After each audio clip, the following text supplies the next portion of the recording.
Okay, everybody, this is John Haller. Does it look like it's recording now, Scott? Yes. Yeah. Okay. So I apologize for any problems. I had set up a studio and a church that somehow got used by somebody else. It's a little complicated. We don't need to explain that right now. So we appreciate you joining us tonight on our prophecy roundtable. I'm not seeing it showing.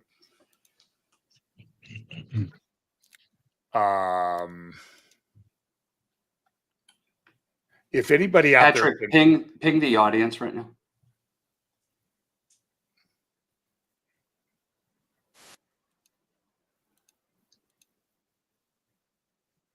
If you guys can see us and hear us, give us thumbs up. Yeah, she's saying, "Hello, gentlemen. Are you live?"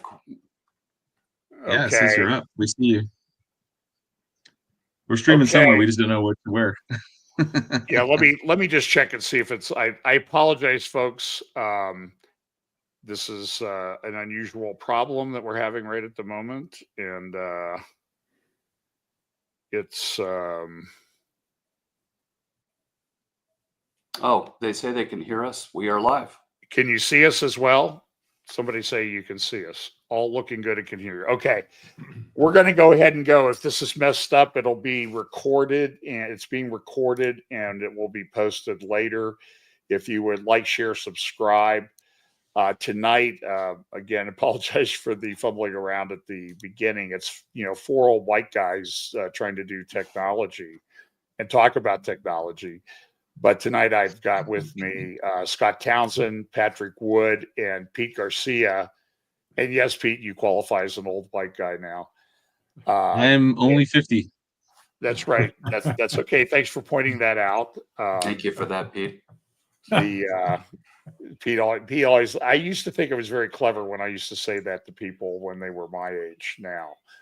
But it's still kind of, you think it's clever, so it's good. So anyway, look, we're going to talk about technocracy, transhumanism, AI. As you can probably appreciate, there's a tremendous amount of stuff going on in this space right now. It's just absolutely crazy. Britt Gillette usually would join us, and he's down ill. Tom Hughes also is busy tonight. He said he was driving on the 10 freeway in Southern California. And I said, well, you could pull over and stream, but that didn't seem to persuade him. So anyway, so let's start. I don't even know where to begin. There's a lot of things going on in this space right now with the new administration here in the United States. And then there's been just I would call it a small tsunami of conferences. We had the World Economic Forum a couple of weeks ago. Currently, right now, as we speak, they're doing a thing called the World Government Summit in Dubai. There is also an AI conference going on in Europe. Vice President J.D. Vance spoke at that yesterday. The Munich Security Conference starts tomorrow, and Trump doesn't seem to sleep. So let me start off with this, because this is a practical question that somebody sent me. There's this if you travel at all, you're told you need a real ID. Your state needs to have a driver license with a real ID. And so I've been getting questions about, what should a Christian do? Is it okay to do a real ID? And is a real ID the same as a digital ID?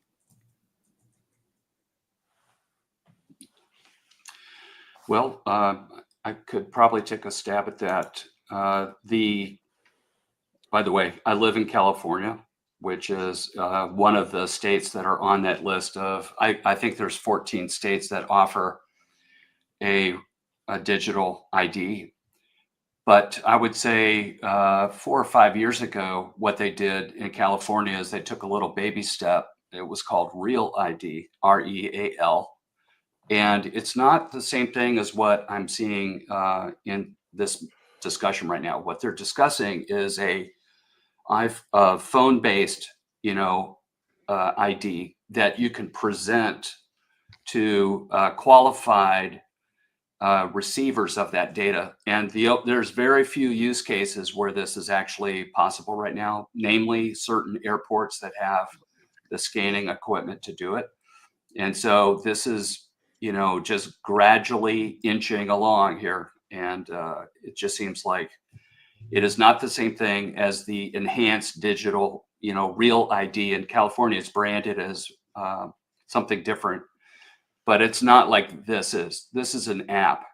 Whereas my driver's license has encoding on it that it's not a chip necessarily. I don't see like a credit card chip thing on it, but I think it has to do with some kind of enhancement to the OCR capability, the optical character reading, if you scan it, or maybe there's some electronic thing in there. But in any event, I would say, curiously enough, the last time my wife and I were flying around, all we had to do was present my California driver's license. We didn't have to present a boarding pass, interestingly enough.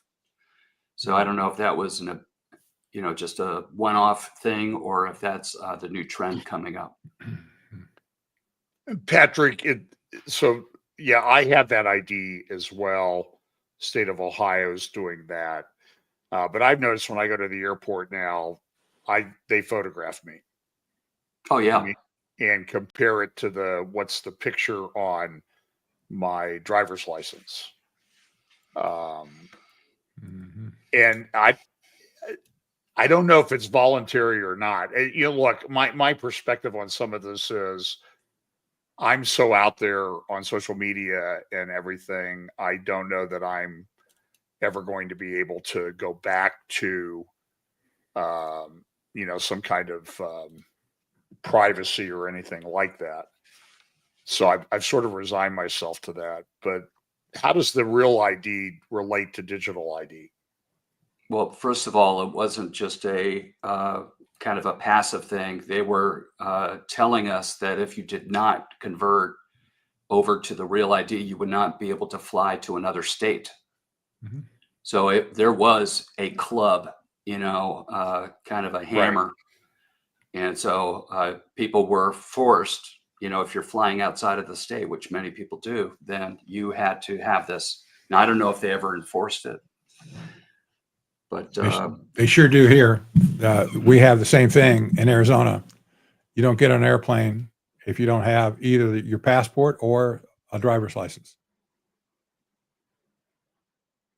So, yeah, I think for me, I'm so used to having like chips and stuff in my IDs from the military. It's just I don't really think about it anymore. So, but I'm on,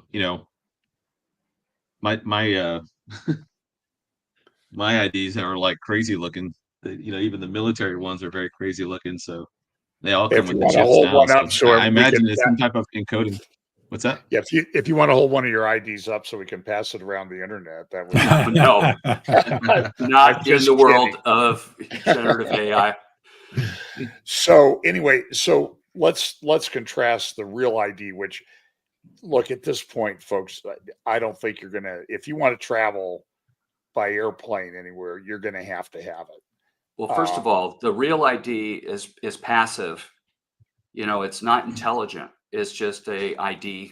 It might have an embedded digital ID in it, but it's still dumb from that point of view. What the app is a whole different layer, and they're just experimenting with this in a gradual rollout. I don't know that this is near term where they'll begin to enforce it. It's not even rolled out to all the states. So how can they make it an exclusivity thing where you have to have it, otherwise you can't do anything? I don't think we're there. So, but it's coming, but not here yet. Right. So just one crisis away. Yeah. Yeah. Well, and my understanding too, now this is my understanding of digital ID, and you guys can correct me if I'm incorrect on this, that most people in the West, in the United States, Europe, and elsewhere, probably already have a digital ID, even though it's not something that we carry around with us. Now, the Gates Foundation had come out with a program back during our health crisis starting 5 years ago about promoting digital ID. But my research on that indicated that that was designed to get a digital ID to the rest of the world that didn't yet have a digital ID. That because of the way we use the internet and that type of thing, we probably all have a digital ID.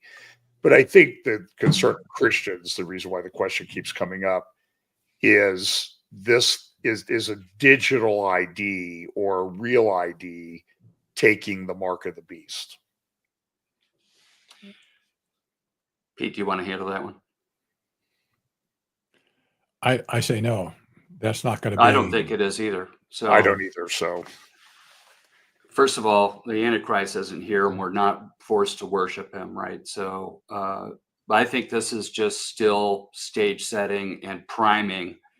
So it's coming, but it isn't yet here. I wouldn't hesitate at all to have a digital ID on my driver's license like I do already. It's just not a thing to me. But the app, I'll probably delay going into the app as long as I can, just because I don't know what they're doing with the data. Yeah. Okay. So there's an aspect to this, John, that needs to be brought out. We've talked about how technology moves ahead of recognition by the public.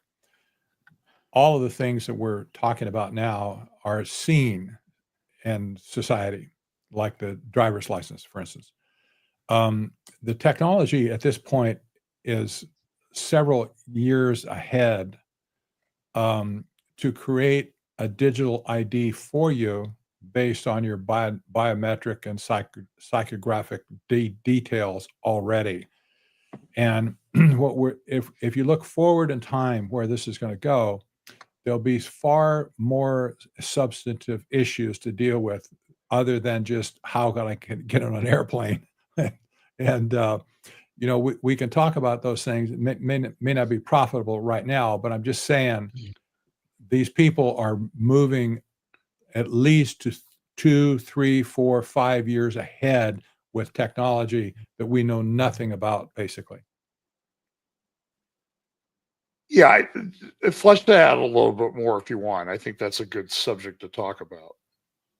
Well, this is generally the case with AI, for instance. You can understand what ChatGPT does at this point. If you might not want to do it, but I have studied a little bit. I know Scott has, but this technology is leaping forward so fast that they're saying possibly every 3 months the technology is doubling in capacity. That's crazy. You can't get your head around that. But whatever we're dealing with now is going to be measurably different in even 6 months or 9 months, a year from now. And this is the way technology is, I think, in general. It's reached a critical mass at this point where the curve is almost turning vertical. It's on parabolic. So many things. Yeah, it is logarithmically increasing right now. And if you look at the forecast on the OpenAI, research papers that do the benchmarking and things like that, it is almost vertical. It is, and I'm talking about the O3 model right now is so far above.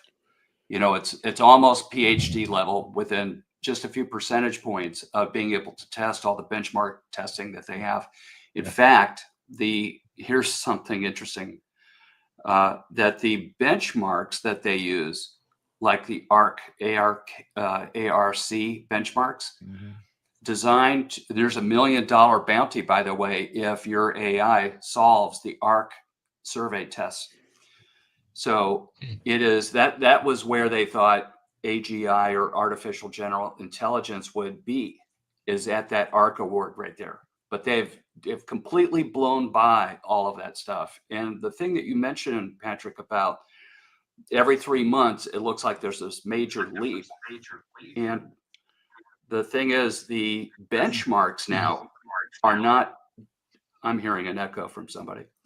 Yeah, somebody have their speaker on. Okay, well. So I definitely have seen where they're now talking about the fact that the old benchmarks are not good enough yet anymore. Yeah. So they're Yes. coming up with brand new sets of benchmarking tools. And why the benchmarking is important is because it's supposed to be relating the AI's ability to, Patrick and I have a very strong opinion about AI is not intelligent. It's a mimic of intelligence. There's a big difference there. So, but it's getting better and better at being coherent in a way that's very sophisticated. And I'm using 01 Pro and 03. I don't have access to 03 yet, but it's very good. And you could definitely see improvements in the capabilities of the model itself. Agreed. Oh. Oh. Come back. Come back, Pete. So the I'm looking at, speaking of going vertical, I was just looking at a little post about the Palantir. Palantir is a big player in this AI space, as we all know.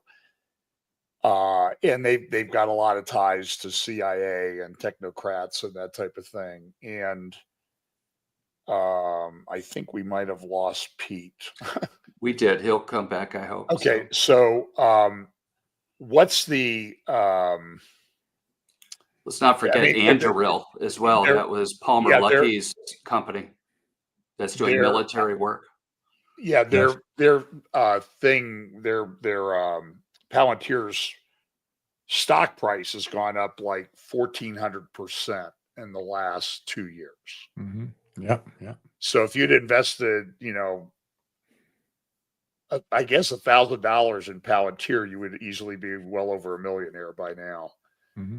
So, and it's hard to keep up with the players in this space. So maybe we go back for some context a couple of weeks, because we have to tie, this is sort of the elephant in the room. So we have this, I don't know, it was the day after Trump was sworn into office.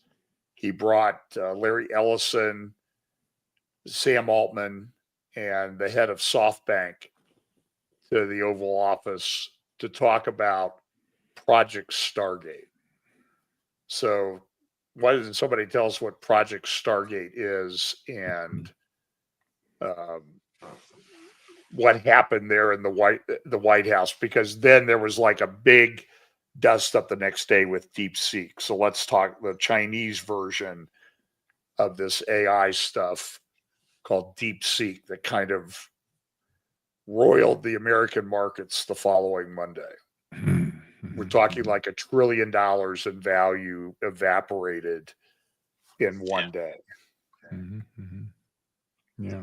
I just remember back in 2017, Vladimir Putin made the statement that whoever controls AI is going to control the world. So I think between the United States and Europe, we've been largely allowing this to go via Silicon Valley and the equivalent over there in Europe in terms of trying to develop AI, while nations like Russia and China are really throwing everything they have at it from a governmental standpoint and a military standpoint, singularly focused on creating AGI or ASI. And they look to dominate, and they see this as a way, because Russia's got a failing economy and they've got a declining population. China has a declining population, a very aging population, and their economy is a paper tiger. So if I were in China or Russia, I would definitely be looking at pushing AI as hard and fast as I could, as well as quantum technology. But that's why I think the DeepSeek was such a explosive revelation. Like you said, I mean, the stock market value dropped $1 trillion. I mean, it was a crazy amount that hit us. And but I think Stargate is kind of the American response. Preemptively is trying to be the world's leader in.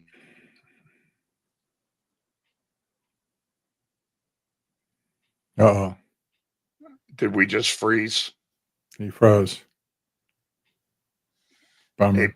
Pete, you're going to have to come back in. So anyway, So I'll complete his logic there. The Stargate initiative, $500 billion investment with several partners, is something that was, this is minuscule, honestly, compared to what Sam Altman, who's probably the primary beneficiary of this, he was asking for $7 trillion and was raising large amounts of capital in order to build chips and fabrication things and infrastructure and power and everything that would be needed in order to train ever increasingly demanding long running time training sessions. I mean, the training itself is, you just can't believe the amount of compute it takes to train the foundation models themselves. Each one takes 3 months of hardcore 24/7 compute, and then it takes another 3 months to go through, let's call it quality control, but they call it safety and alignment. And even that stuff is getting less and less rigorous at this point. Safety is a big concern. So OpenAI is really in the cat's seat right now. Their first mover advantage with ChatGPT, especially version 3 or 3.5, is probably what put them in such an advantageous position strategically. So I think that Stargate, having it be canonized into our budget, into our infrastructure in the United States, is the right thing to do. I don't disagree with it, by the way. It's better that we have it contained in the US than to have China and other hostile, entities become the world dominating thing. And despite some opinions otherwise, there's no way that China has the kind of technology and the infrastructure and even the capital, one could argue, because like Pete was saying, their economy is just a disaster right now. So I think that they talk a big game, and DeepSeek is something we could talk about in just a bit, but I don't think that they can compete head on with the United States in terms of AI. All the research is here. Silicon Valley is here. All the data centers and power infrastructure, the regulatory environment is here. So I think that, we'll see this cookie cutter thing. This will become the model. And I think the build out is going to include, what was it, Patrick? 10 of these data centers now in Arizona? Well, yeah. There's Texas just one, first. but I think there was, oh yeah, you're right. It was Texas first. Yeah, you're right. And then there's, there's all kinds of stuff coming after that. I looked at the campus image from overhead, and people are making these claims like the campus actually looks like a snake that's intertwined. That's a very interesting observation, but we'll have to see. Are you talking about the OpenAI campus that they talked about at the Stargate launch? Yeah. It's very, very suspicious, to say the least. There's one aspect of this is that there probably is going to be, this will be a public-private partnership with the United States, aside from this, the private money that's going to be injected into the partnership. However, Trump was very careful to say that the problem with the data centers at this point is energy. They don't have the energy to power these data centers. That's absolutely clear at this point. And short of a miracle, somehow of God, they're not going to have the energy to operate all these things. So Trump pledged in that press conference that he was going to wipe out or wipe away all the regulations that are standing in the way for these data centers to develop their own power sources. that means many regulations are going to be wiped away for instance, nuclear power, probably natural gas, maybe even coal as well. And they're also apparently setting up a separate power grid, not our power grid that you draw power for your house, your business, et cetera. They're able now to set up a separate power grid that can only be fed from their sources. That means they're going to have their power. We have our power. We're never going to see any of that excess power generated by these other plants.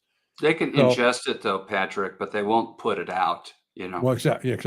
Yeah. So the fault tolerant part would be that they still have a connection to the grid, but it's only used when their systems are offline, potentially.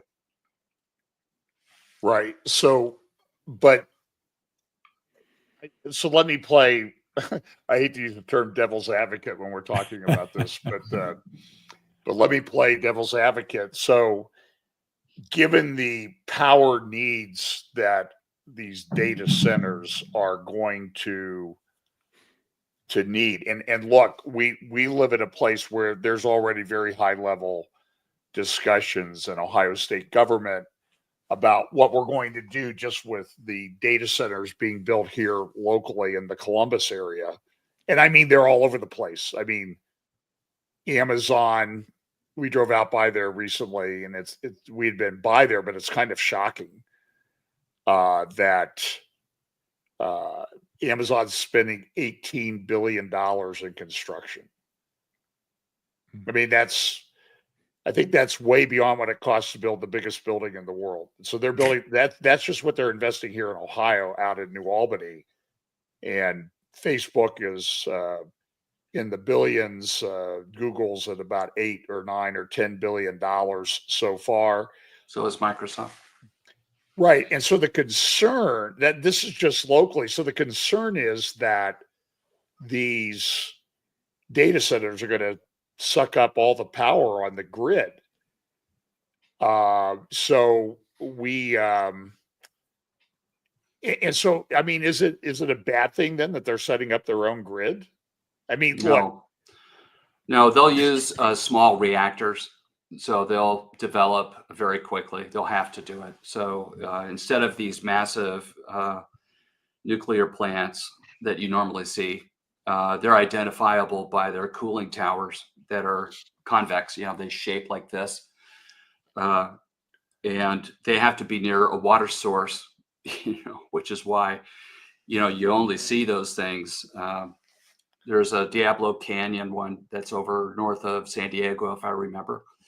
So they're very powerful, but they need the little ones now. They need these little, you know, I would say they're scaled down models. And with today's technology, especially of regulatory environment clear. So the reason why nuclear went dead to begin with is because it was costing more and more regulatory wise. It was taking 5 to 10 years to build it. And then they were billions of dollars back 20, I don't know when the last reactor was even built, at least 20 years ago, probably. So it was very, very expensive because of all the regulations. Now, if Trump's going to flatten that, you know, then we could see, you know, quite a bit of innovation in nuclear. These little things that can be on a truck and they just put it down and it's fired up and it's working. You know, it would be kind of like the nuclear power systems that are in subs. Not that I'm an expert, but military ships have nuclear power. They're small reactors.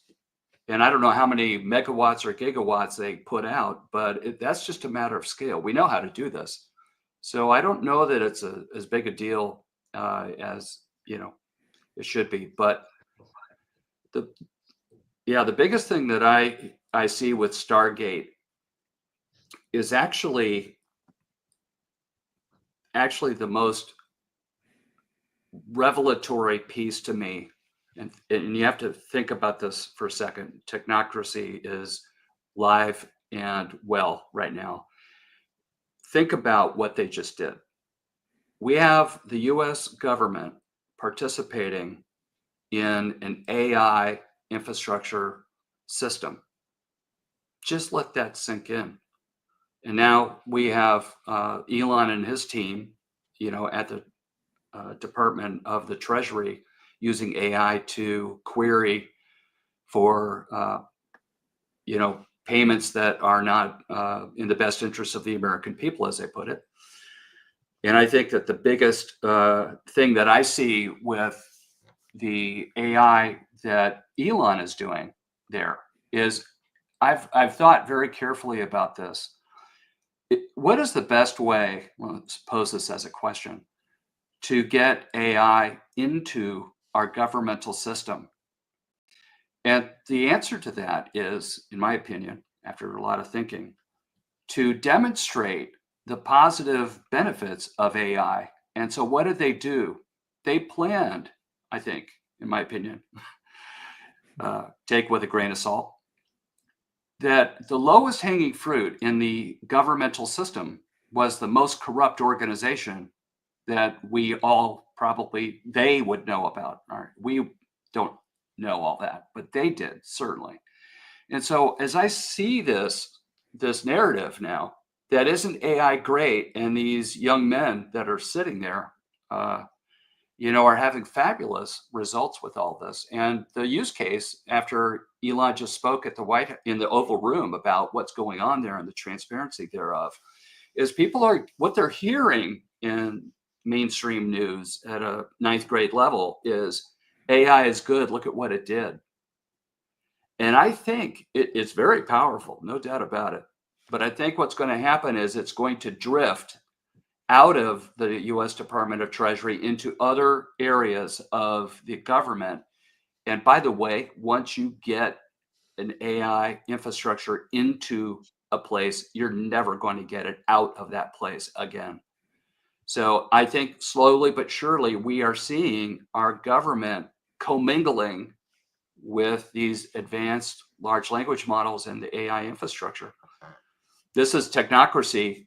I mean, Patrick, I give you so much credit for having the calling, because I think the Lord prompted you to do all this years and years and years ago to begin laying the foundation for technocracy and merging this with contemporary architecture and computers and things like that today, because you are coming into the prime part of where we are on the prophetic timeline. It's just stunning to see the technocracy stuff actually there. We have business and AI running certain aspects of our country. Exactly. You cannot make this up. I wish Tom were listening right now. So it's just just unbelievable to me. So I'm watching Stargate, and everybody gets their, for lack of a better term, their panties in a bunch. And, this proves that Trump is whatever conclusion anybody wants to draw about Trump, from the AC to, anything else in between, to the greatest president ever. But I guess my question is, as I viewed the Stargate proposal, it wasn't really, at least at that time, Patrick, what you referred to, a public-private partnership. It was going to be privately financed, but Trump was going to remove the regulations with regard to development of power plants. And by the way, 2 years ago, a year and a half ago, Microsoft announced that it was training its AI on all of the nuclear regulations that existed to shorten the time frame from concept to actually building a power plant. Now, I don't know that they've built any yet. In the meantime, while that's going on, China is opening 2 coal-burning power plants a week. And how do we compete? So the practical question is, are we ever going to slow this down? How are you going to put the brakes on it? Can you put the brakes on it? And don't we want if we're, you know, in an economy in the world, don't we want to compete on it?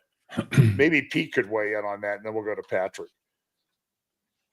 Yeah, I think we're from a military standpoint, we are very much in a fourth industrial revolution, and how that would equate to the military side would be a revolution in military affairs, a cultural change inside of the Pentagon that is wholly embracing AI, where a few years ago it was still looked at as kind of like weird or fringe. I mean, since I came in 2002 and I got out in 2020, and I saw a huge change in how we looked at technology, even down at the lower echelons. I'm not talking about the tier 1 units like special forces or Delta or any of those guys, but just the normal units. And I think that there is going to be such a marked advantage for the units that have this in the form of like an AI agent. Like, so if I'm a commander and I have this personal assistant that's on my wristwatch or whatever, and anytime I need real-time information, or I need real time connection with anything, I can just simply talk to my agent. My agent is going to get that data for me, or you can call ahead and say, hey, I need you to prepare this brief and I need it to go. And that's how reliant that will become upon this from a tactical standpoint. As far as the strategic standpoint, I think that the Pentagon is going to embrace, they have that, going back to 2005, I think was the simulated world that they created through, I think it was Purdue University. One of the universities had this kind of this Sim City version of the world, and it was based upon, the avatars were based upon our electronic footprints and digital and fingerprints, and that would be what your AI character, your avatar character, does in the system. And I think that they use that, and that's been developing. I mean, that started in 2005. It's got to be still in use, because they can use that thing to war game against for every kind of scenario possible. And it would be a great planning tool for them to use that. And at the same time, we're kind of moving out of, if you think about the fourth industrial revolution, and what that really means is, we're moving out of a time where you had a monolithic kind of, an F-35 or an Abrams tank, and you spent years and years and years developing this piece of equipment. And by the time it actually gets rolled out, the technology's jumped ahead like 3 or 4 times. And so you're already behind the curve. That happened with the Abrams. That's happened with the F-35, and basically every other kind of piece of technology we want to roll out that goes through these decades longs worth of innovation. And how much easier is it going to be for them to simply create small drones and then use swarming technology and all that, because now the AI is caught up with the technology, in the sense that we can now marry these things together, and they can actually function together without somebody behind the joystick. But between that and just the information processing, I mean, we are any commander, any unit in the world is going to have this going forward. And it would be very much the same effects if we go into the next war like we went into the last one. It would be just like those North Korean soldiers in Ukraine who are basically dumped in the eastern front of Ukraine and said, hey, the Russians tell them go fight. They don't even know how to react to drones. They didn't even know what drones were. Like, it was just like, they're looking at them, they have no idea what this thing's about to kill them. And we are going to have to embrace this industrial revolution, because if we don't, we know our enemies are. And I think that's exactly what Stargate's all about. It's about keeping the edge with the United States. And that edge is going to definitely be sharpened and applied and you can guarantee it's going to be applied in military facets. I mean, it's going to have to, because we would be so far behind even smaller and weaker countries if we don't, build this technology into the troops and into the formations now, rather than waiting till after the fact. You have 20 countries right now that are actively trying to develop artificial intelligence as of 2024. And then you have 30 countries actively trying to develop AI, and you have 20 countries actively trying to develop quantum technology. So, those two will eventually get married together, and then that would be part of some broader system that's going to be almost inescapable. Well, we know that system is the kingdom of the beast that's coming. So, but yeah, it's absolutely going to be. And I hate that I'm not trying to hog the Starlight. If you think about Karl Clausewitz, the Prussian war philosopher who wrote the seminal book on war, he had a pretty famous quote in there that gets used and misused over time. Basically, he said that war was a continuation of politics by other means, and so now we are in the other means part, and that's that technology, and that technology is far outpacing the politics behind it. And so what we're seeing Trump and these guys doing now is moving at about the pace that everything should be moving at. Everybody else is still kind of antiquated back in the 1800s, and the politics are not going to be able to catch up with how fast things are moving. Pete, one thing that you said is super important when you talked about adoption and almost built-in obsolescence by the time something is ready for production and approved for use. Yeah. Case in point, I just watched a mini documentary on the new laser system that's been mounted on some of our battleships. And here first of all, where we heard about this laser stuff really for me was back with Israel. I mean, Israel's developing this stuff too, but I didn't realize that we were also, productionable at this point with these tests. There's two of them, only two. And I was thinking, oh, that's good. It's good that we can do that because they specifically talked about taking down or lasing missiles and drones and things like that. But get this, then my heart sank when I realized this is the obsolete part of it. And I wish Britt could comment on this right now, but it's like, wait a minute. They said it takes up to 10 seconds for there to be enough thermal energy put into the skin of whatever that thing is, like the metal casing around a missile or the drone itself, or they even talked about melting the drone's plastic propellers or carbon fiber things. And it would just fall out of the sky because of that. So you don't have to deform the body. You can actually, when it comes to a normal drone, you could actually go after the propeller system. And I realized, wait a minute, let's do the math here. So anybody else get it?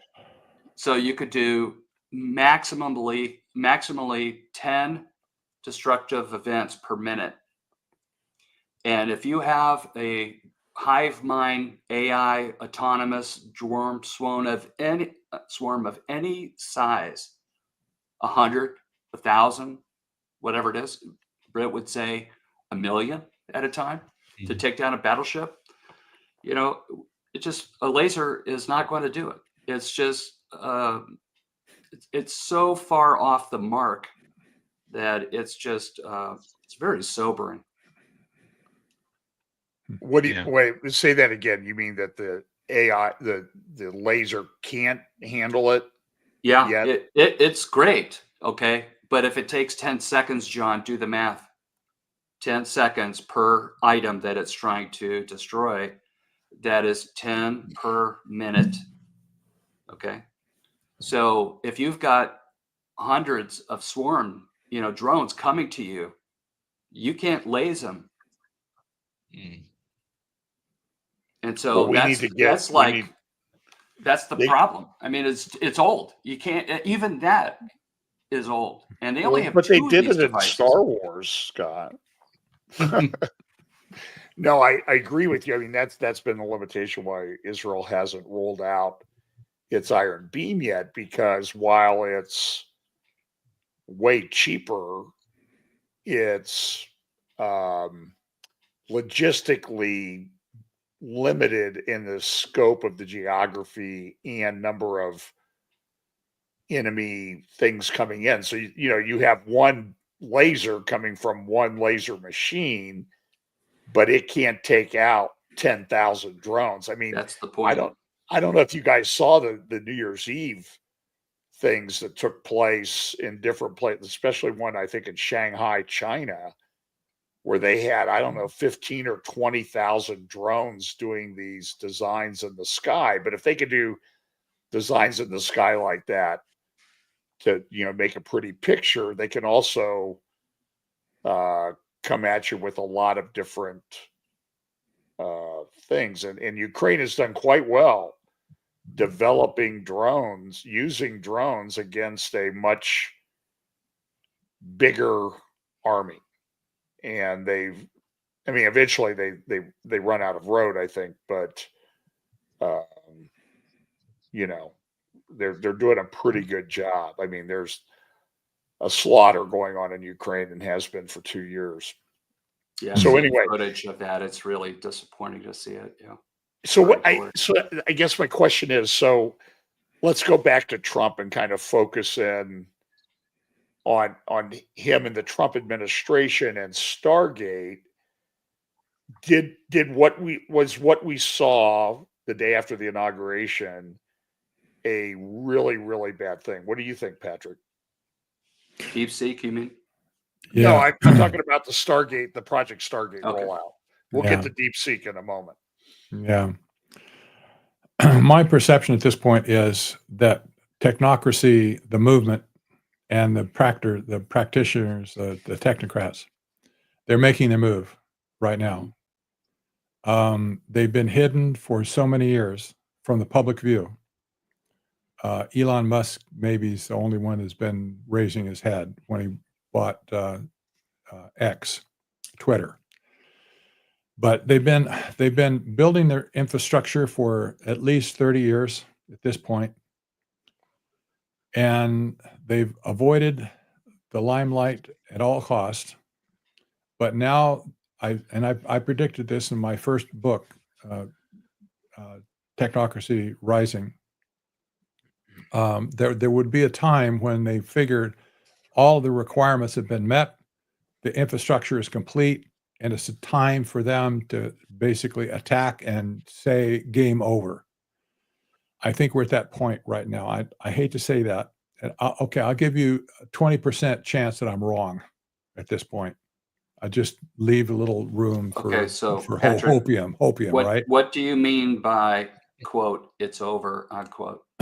When you have, I could take that a number of different ways. Oh yeah, I know. When you have this group of technocrats, arch technocrats swarming around the White House, people like Mark Andreessen, Peter Thiel, Elon Musk, David Sachs, etc. This class of people has never been in the public eye before, but they are now. They're asserting themselves, taking over positions of visibility in our government. I would suggest that they have another idea in their mind with their own language, perhaps, but they have another idea about what they're going to do with our government at this point. And with AI as at the pinnacle of their achievement, the technocrat achievement, AI is powerful enough now to take over our government and wreak havoc on our constitutional republic. And that's the threat that I've been warning for at least 15 years at this point, that the threat against us will not come from communism, fascism, socialism, or anything other isms, but rather from technocracy. So at this point, we see the attack against our institution of the government. The end result is going to be that AI is going to set its claws into our government processes. Like you said, there's going to be no way to get rid of it once it's in there. I think that's been the plan from the get-go when Elon Musk first suggested that we could do this business of Doge to scrape out all of the rot of government. We know it's there. I mean, That's I'm the not saying cover it's not. story, don't you think, Patrick? Exactly. That it was. And so, but we're all glad that we see us now. But the danger is when they expand their scope to the whole government, you're going to have a picture develop that's not going to be friendly to our government, because everybody's going to see, guys, we totally blew it, and there's no way to go back, and there's no way to keep anything accountable moving forward except for AI be in charge of everything. I think this is the threat. I think this is the reason that Elon Musk and his cronies have surfaced at this point to say AI is basically going to take over your country, and out with the politicians, out with the regulations. And by the way, Trump said, and the rest of them have said, Elon Musk has said, Sam Altman said the same thing. They want the government to deregulate the AI industry. Mark Andreessen, the nutcake that he is, he said himself, the only way for human progress to take place is to deregulate every aspect of the technology industry. Crazy stuff. But this is what they believe at this point. So they're asking Trump, deregulate everything in sight, get your hands off of us.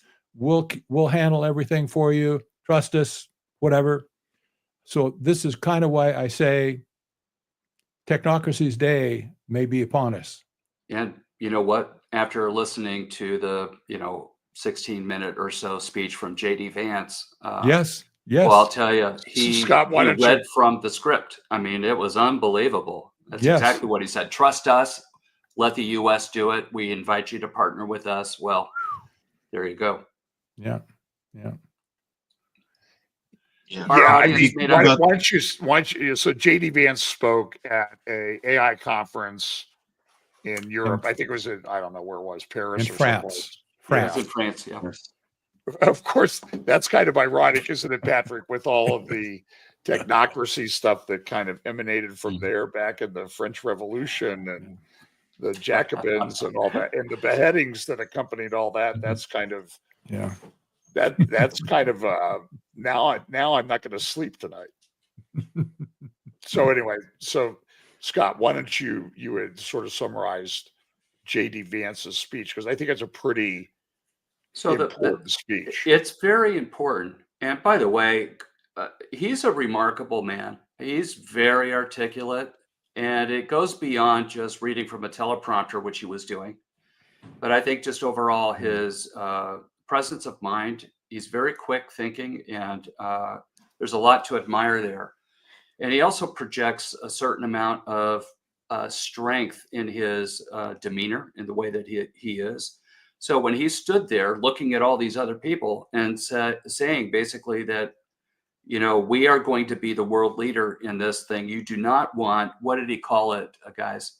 Hostile, or he was basically naming China and Russia as the antagonists. You do not want them to have this. This is a very serious threat to the West, and you need to wake up, because one of the problems that's happening, here's the use case that he was speaking to, is that Europe has more regulatory framework around personal information than anywhere else in the world, as far as I know. So it's the GDPR, can't remember what it stands for offhand, but it's a regulation that protects privacy and with European citizens, okay? And J.D. Vance makes the case, you guys are going to slide off into history. You are not, if you do not get your act together, basically, let me just paraphrase it, you're going to have a problem. And I think he's absolutely right about that. You can't put all this GDPR stuff in there and expect large-scale adoption of AI, which all of their banking systems and everything else needs there. So, I mean, it was a powerful statement. And then he puts the stake in the ground and he says, rally to us. I'm paraphrasing. We are doing it. we have the best and the brightest. We're making these big investments, and you need to partner with us. Or if you don't, that's fine. Good luck with that. Let me So just that was share. the gist of it. Scott, you pulled out some quotes, so let me just give a few of those quotes. AI's transformative power. You said AI will have countless revolutionary applications in economic innovation, job creation, national security, healthcare. By the way, I see that healthcare everywhere. The Saudis are opening, by the way, they just signed a $5 billion contract for an AI center at Neom, that big city that they're building. And it's all tied to healthcare. It's a big healthcare, free expression beyond. On regulation, he says, we believe that excessive regulation of the AI sector could kill a transformative industry just as it's taking off. On AI and bias, he said, we feel very strongly that AI must remain free from ideological bias and that American AI will not be co-opted into a tool for authoritarian censorship. On job impact, AI really believe will facilitate and make people more productive. It is not going to replace human beings. It will never replace human beings. But I would add a lot of what I'm seeing. I'll just give you one quick example, and then I'll turn it back over to you guys. I get ads every day on Facebook and Twitter for legal AI tools. And they are always accompanied by an older guy, like Pete's age, like 50, who's saying, I use AI and I don't need associates anymore. I can deliver quick value to my client. And here's the link, go sign up for it. Your law practice will never be the same. But then what happens to all these young lawyers? And an older lawyer might be able to figure out if AI's messing up. But what happens, so I think JD Vance is a little bit, it's not going maybe to replace them, it'll just render them useless. So anyway, just like IRS agents yeah. being repurposed to the border. I just love that, by the way. So it's good.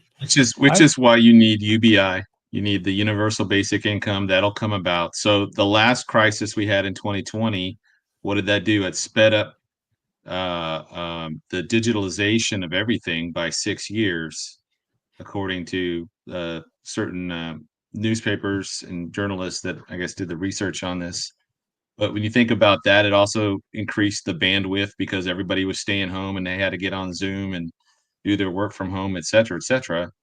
And then this crisis is going to be the need for inserting AI into all of our federal institutions because of the corruption. And just like we saw with the plane crash back in DC with a helicopter, I think that airlines are going to have to start having like a third co-pilot or something will be this backup for that. And that'll just be part of it'll be wrapped in the safety protocol. And it's just going to permeate every facet of society because everybody could pretty much use it to do what they need to do. And the danger to me is the fact that this is so far advanced in the military realms that we're trying to race ahead of everybody else to get this to remain the superpower. But whoever gets there first is going to be the dominant power. So. Mm-hmm. So I just put up an article that I used last Sunday in my update. And by the way, it comes from, I put a link in the comments. It reads like a script from the show 24. Yes. About what happened starting at 2 a.m. on January 21st. Mm-hmm. And it talked about how the people at Treasury were arriving and they were putting the finishing touches on things like, the welcome packages they were going to give to the new people coming in from the Trump administration. And they started arriving at 6 a.m. and it was sort of game over for everything that they'd been doing.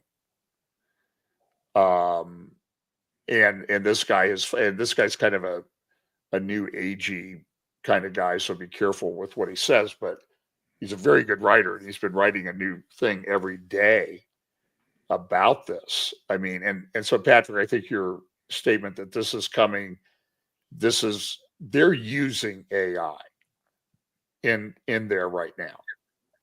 This is being done. And I have to tell you, there's 6 young guys in there with Elon Musk, and they're tearing it apart. They have been prepping this the last couple months. Well, I think Trump's been planning this for 4 years, but anyway, what do you guys think? I definitely think that Trump had, he had the guts, basically, to think ahead to his first term and to do countermeasures in his strategy in order to be more aligned, let's say, with whatever his ultimate end game is. And I think that the rapid pace of all of his progress so far, which has been less than, I don't even think it's been a month yet, but it's stunning, really. Well, you can't just do that.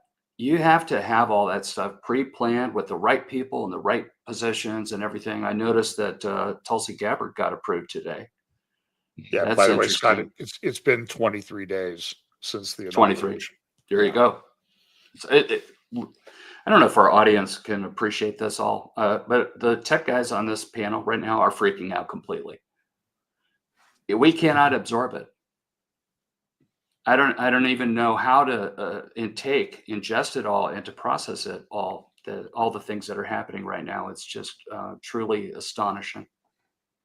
The speed at which this all took place is amazing, because when Elon Musk heads a project, this has his fingerprints all over it, and I'll tell you why. When he bought the Electrolux plant in Memphis, Tennessee, to house the largest supercomputer facility in the world at that point, he ordered 100,000 chips from NVIDIA. That big one, not the little teeny ones you have in your computer. I think it's the H100 or H200. Exactly. This is the latest state-of-the-art big suckers like this, this big. And he ordered 100,000 chips.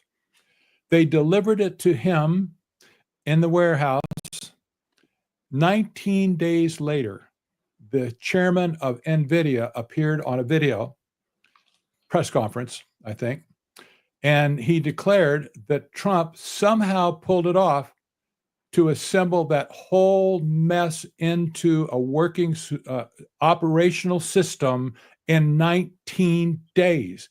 Never had been done in the history of the world. It knocked the socks off of the chairman of NVIDIA. He couldn't believe it. But nevertheless, he said, this Musk is a miracle worker. Somehow he got it done. He's the master of big. He's a master of showmanship when it comes to putting things together in a special way. We see this type of speed being executed in the government. Nobody had a chance to react to what was happening. It just happened. Boom. All of a sudden, there it is in plain sight and spitting out all the information you can possibly could believe at that point. I'm sure all of us true too, but we probably we can't doubt that all this stuff they brought out was true. But nevertheless, the speed that was so fast that nobody really understood what was going on until they were done with the project. I was somewhat shocked to find out. We've seen Elon with his Halloween thing where he's got the Yeah. red leather, chest thing, and he's got the Baphomet on it. But what got my attention was photograph montage of his mother. And she is right out of the, Luciferian elite types. I mean, unbelievable. All the occult symbology stuff being photographed. And if he's coming from her, that probably answers a lot as to where Elon's worldview is, because the guy never sleeps. He's on some kind of a spectrum. He's obviously very brilliant, and there's something about him that just slightly creepy. I don't know if anyone else believes that or not. Pete, what do you think about that? Well, I mean, it's clear. I mean, Trump doesn't sleep either. So, Yeah. Well, I only sleep about 5 hours a night myself, so I kind of get that. But I do think that they are absolutely laying the groundwork. I mean, especially with this Starlink. I mean, if you remember the commercial, I don't know if you saw the commercial, the T-Mobile commercial that aired during the Super Bowl. The fact that he's got these satellites everywhere around the world, that he's going to provide connectivity anywhere. In the statement in that commercial was that if you can see the sky, you'll have internet. So, I mean, that's anywhere in the world.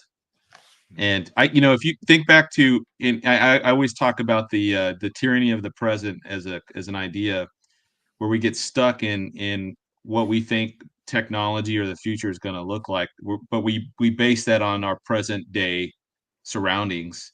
And so if you think back to go back and watch the very first episode of Lost in Space. And as soon as they land on this planet, the Judy and the daughters are all like hanging their clothes out to dry on and it's very like 1950s, kind of mentality, because that's all they had to base it on. And if you go to the 70s and 80s and you get to Star Wars, you get these ships flying in space and they're shooting these little lasers and everybody's kind of coming in formations and stuff. But then we get to today and everything has become very in not just in warfare, but just how things are the media, all of this it's become very decentralized. And the one project that DARPA's really latched onto in the last few years is this idea of mosaic warfare. And that's how they basically, you attack your enemy in a very decentralized fashion. But now that we have AI, they can always be interconnected, hive mind mentality. They can swarm at key places where they need to. They can use all different levels of technology and all different levels of attacks. And in each individual attack isn't enough to destroy the enemy, but when you compile them all together, it overwhelms all of their systems at the same time. And it sure felt like that to me here in January, or back in January last month in December, where you had the drones that appeared out of nowhere mysteriously, and then you had the orbs, and then you had the thing that happened in Vegas, then the thing in New Orleans, and then you had a number of these plane crashes and the big one in DC. And it just felt like there was so many different things that were disconnected everywhere, but it was happening all the time. And it felt like very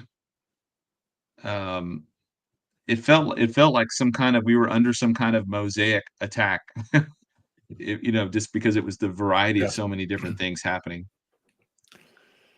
My understanding is he has about 6,000 or 7,000 Starlink satellites and plans to ramp that up to 42,000. And don't forget, Amazon's launching soon too, their own satellite system. Yep. And they have the opposing rocket company. Is it Blue Origin? Is that right, guys? Mm-hmm. Yes. Yeah. Yes. Yeah. So I mean, think about it. Here's two of the wealthiest people in the world, that have the space technology and all the infrastructure and everything that they need to, continue to play their role in. I see it as yielding their power to the Antichrist, take a knee, and to give it to the Antichrist eventually. So these are the type of guys that I think are going to be the major players there. That's debatable. That's a speculation, because the 10 toe metaphor right there in the 10 kingdoms, we don't really know. But I think my opinion has been for a couple of years now that they're going to be more technical oligarchs. I noticed that Mondo Gonzalez has begun to take a pretty strong stand on that too, by the way. So it's interesting what's happening. And who was sitting in the row right behind Trump when he was sworn in? You had between Well, three there was a guys. whole line of them. Yeah. Right, but there was, the guy from Google's only worth about $2 billion. I think he was the guy who had to go get the coffee. But the other, Zuckerberg, Bezos, and Musk, they're pushing $1 trillion between the three of them. I mean, Musk's net worth has doubled since the election. Yeah. I can almost guarantee you by the time of this administration is over, there will be at least one trillionaire on the face of the planet. Who it will be, who knows? Maybe Musk, but there's that threshold is going to be met.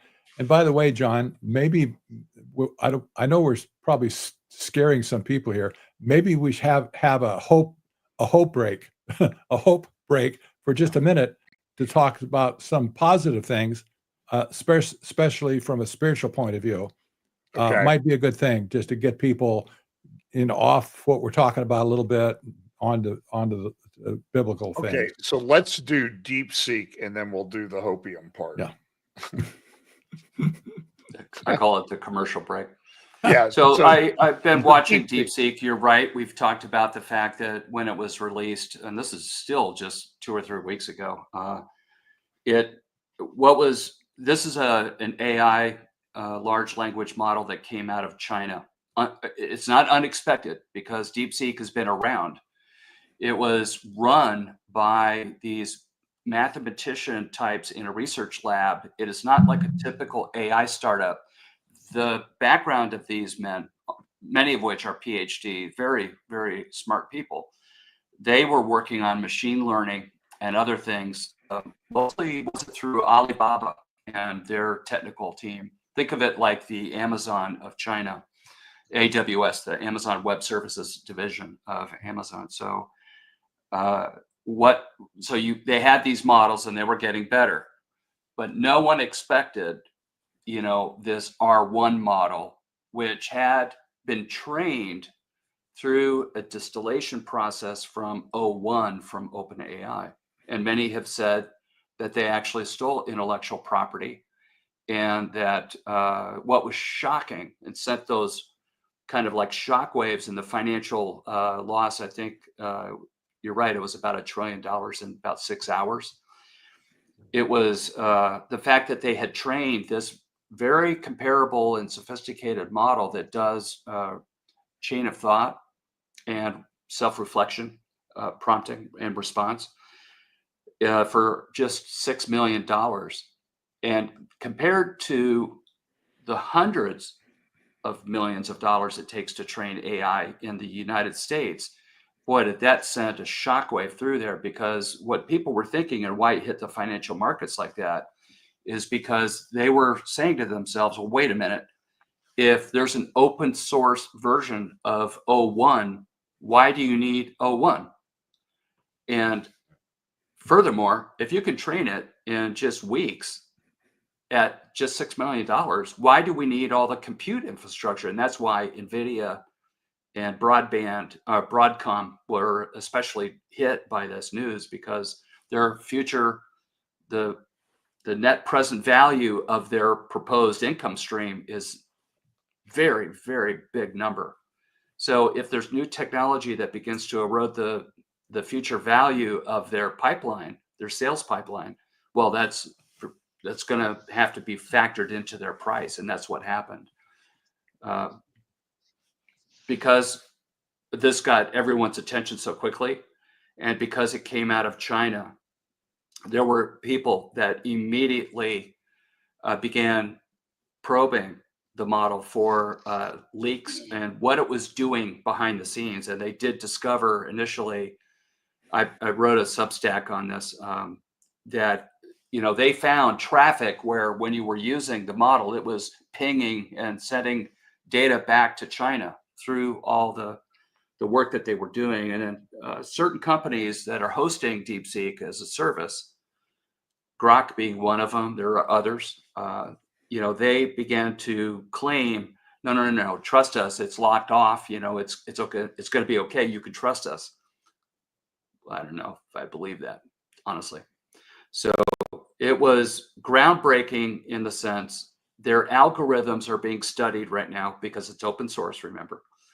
And so I think that what's going to happen very soon, like soon, next month maybe, we're going to start to see new algorithms introduced in the training process and in the inference process where, so training is how you get data into the large language model. Inference is how it comes out, okay?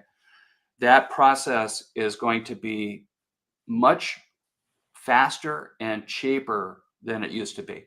So there are big innovations, and because DeepSeek published it as an open source thing, and you could argue that DeepSeek is the digital equivalent of fentanyl, which also comes out of China and their labs. They deliberately, this is part of their strategy to take down the United States, you know. So it's very dangerous stuff, and it's very disruptive, and people don't really understand still 3 weeks later how this is going to play out right now, but it definitely got people's attention.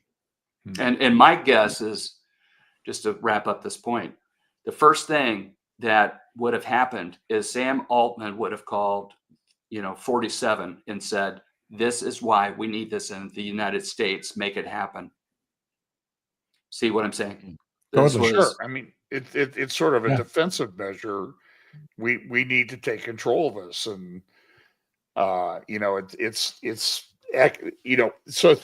the one thing that none of us have an idea of is our exit date, or method. We have a couple different ways, but so I mean, what do you do if you're in government and you're planning for the future for your country? I don't know what to do. So let's do this. So we'll come back to DeepSeek, I'm sure. But so Patrick, you suggested giving people some hope as to what's going on. And by the way, I really don't sit around worried that much. I'm sort of concerned about what I should do with these tools that are 30, 40 of them every day I get hit with. So we'll get to that too. But Patrick, how about some hope here for everybody? Thank you for putting me on the spot. No pressure. I had to open my mouth. We're cheering for you, Patrick. Go ahead. You got it, brother. Go ahead. I'll tell you what, people need, our listeners need to take, I believe, step back from the chaos and look at the big picture and understand that we're dealing with bits and pieces of a picture that's very scary. We know that the devil is roaring about seeking who he can devour, if not the whole human race at this point. We know that he's doing his thing to thwart the work of God in the earth. From a Christian point of view, if we can understand this from the 100,000 foot view, we'll see our position where we fit into this whole picture. The Bible tells us we're not of this world. We're not part of the kingdom of this world. Do we really understand what that means? What personally? So the Bible tells us very clearly, if you're going to have your heart in the world, or let's say 1 foot in the world and 1 foot in the kingdom of God, you're going to be badly burned and be very disappointed in the end. God says, no, you should take both feet out of the world, live in the kingdom of God first, and then take on the ambassadorship that you have in Christ to be an ambassador to the people around you who don't have a clue what's going on. The world is aching for answers. We have to have answers for them in a way that they can consume it. That's our mission as Christians. That's the only way that we're at this point that we're going to take some people out of the world, if you will, as to become Christians, to explain to them, this is the deal here. We're getting close to the end. It's going to be very very rough for anybody who seeks to be in the world, to depend on the world for their sustenance, etc. But we have a loving Father who said, we will not be begging bread. If the lilies of the field can be clothed in such splendor, will not he also take care of us? This is the promise. All these promises of God, they apply to us. So, as I look at this, what's going on, I see the parade. We can see the parade from the end and to the beginning. God can see it too. Maybe we don't have this perfect view that he does. For sure we don't, but we should be able to see the end of the parade some time in the future, and we also can see the beginning. It's a continuum. It's going to get worse. Likely, it's going to get much worse in the future.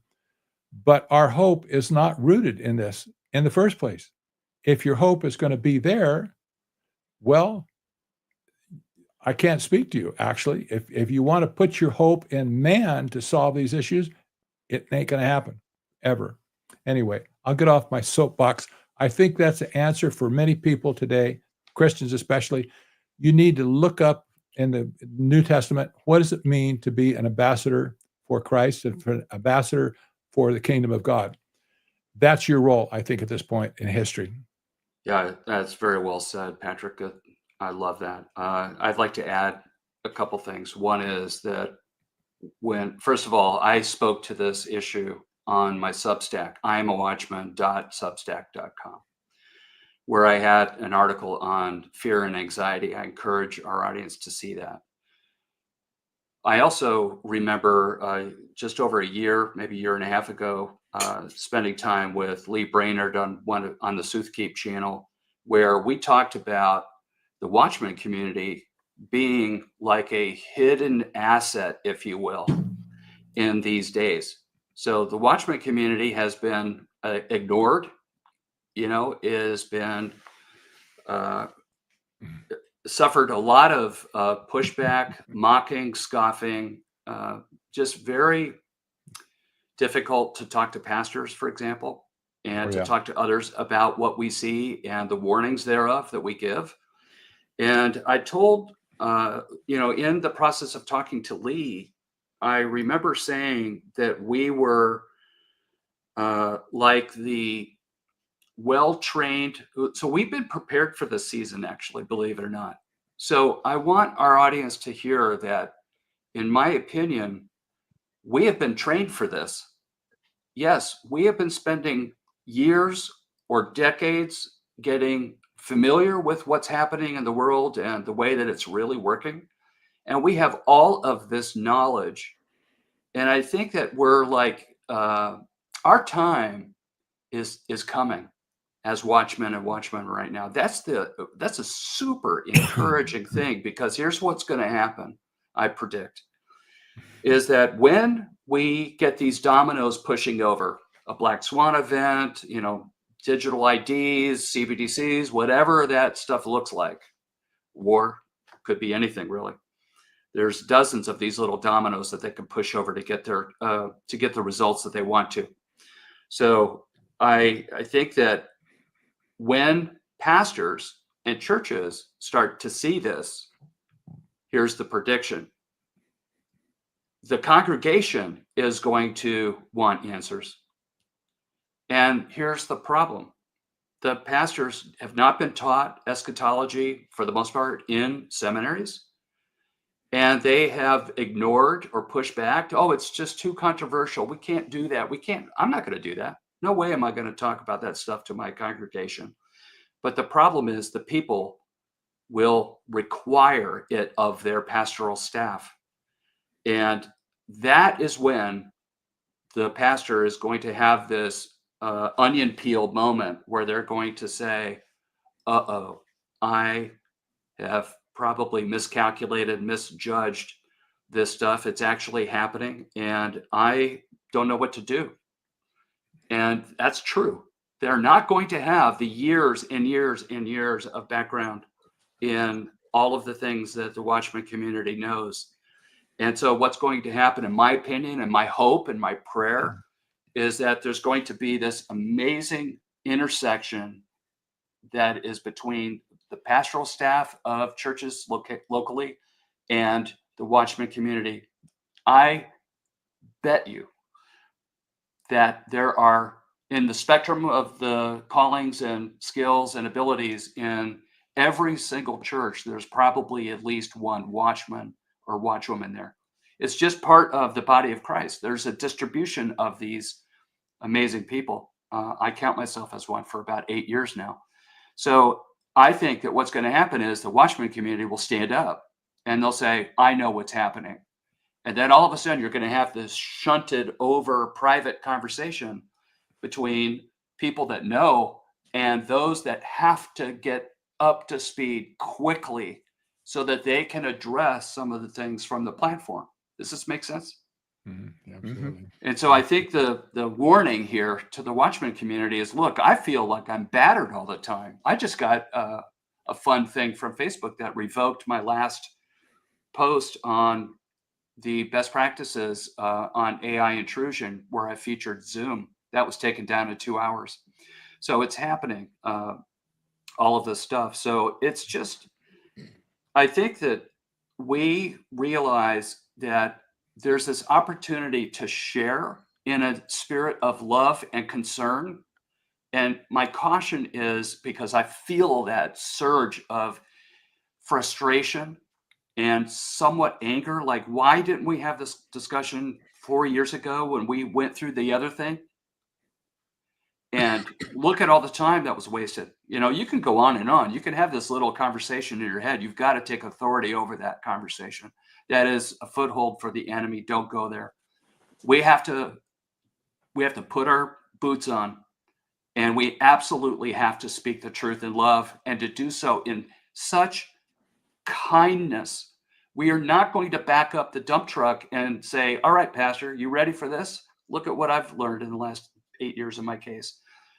Bam, here it is. I'm just dumping it on you. Well, can't do that. We have to meet our pastoral team, our staffs, where they are with what they know and at the pace that they can absorb it. Because none of us got to this point as the Watchman community without time and maturity and discernment and clarity that's come over the years. And I know that I'm not the watchman that I was 8 years ago. I'm more seasoned now, if you will. There's battle scars to prove all that. But the encouragement is for, the watchman community is just hang in there. Keep doing what you are doing. Your time is coming. Amen. Hey, Pete, what do you think? We're talking about encouragement, Pete. I wasn't sure if you were on at that time. Yeah, he got back in. Okay, good. Yeah, I know you talk about it too. A couple of things, and it's going to sound a little weird at first, but I was mentioning earlier regarding warfare how everything is becoming very decentralized, and you don't mass your forces anywhere. Yet when we see the battle of Gog and Magog in Ezekiel 38, they're massing their forces. When you look at the Armageddon, they're massing their forces. Something that I think this technology is going to go to a point, and then it's going to meet the divine retaining wall that God sets up and says, okay, no more of this. So there's that, in the sense that God is still on the throne. He's still in control. He sits in the heavens. He laughs at these folks who are trying to throw their chains off and try to overthrow the throne of God. And I think that day is coming. It is going to be around long enough to ensnare the world, but the church is going to be removed prior, in my opinion. And but nevertheless, we are, like Scott said, we're the ones paying attention. And I was watching a program earlier with Brandon Holthouse and Caroline Glick, and she was like, well, I didn't know how much, if your audience was up to speed on stuff with Israel. And he goes, oh, we're very up to speed. And I would like to think that most of the Watchman community is very up to speed on most of the pressing issues of our day, whether it's technology or whether it's Israel, whether it's the rush to globalism or the rising technocracy. All of these things have been topics of discussion for many years for most everybody in the Watchman community. And I think that's one of the great blessings, is that God has given us Bible prophecy so that when these things start to come to pass, we can, that'll just embolden our faith, because we know that God has already told these things ahead of time. So that would be my encouragement. And you know, the coolest part, I think, in my opinion, Pete, is that there's selective, reading in.